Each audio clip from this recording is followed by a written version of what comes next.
Бизар Дварк. Защото сърцето му е наобратно? Изглежда опитите му стават все по-опасни. Краката му паднаха! Не, само обувките. Някой ден може здраво да пострада. Не трябва ли да направим нещо? Да. Наричаш това забавление? Дикни волтажа, Гезля! Сетих се, ще му дам кариерния тест от училище. Може да си намери по-безопасно занимание. Пейдж, не се безпокой. Дърк обича дръзки номера. Кои сме да го стираме? Пък и виж колко много е щастлив. Дързост извършена!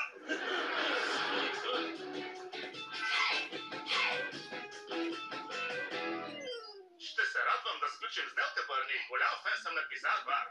Знаеш какво казват? Зад всеки добър комедиен екип стои готин агент.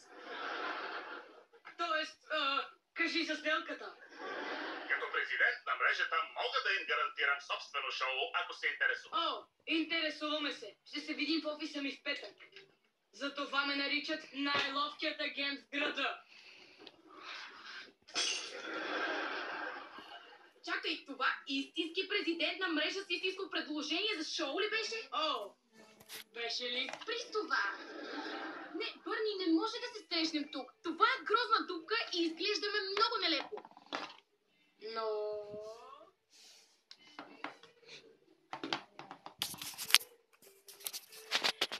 Това беше за днес. Следващите клипчета ще пускам цели филми на Бизар Дварк. И дано да ви харесват. Ако ви е харесал клипа, дайте лайкче нагоре, абонирайте се и коментирайте. Ако не ви е, дайте лайкче надолу. Не се абонирайте и хейтвайте. Чао! Дано да ви е харесало!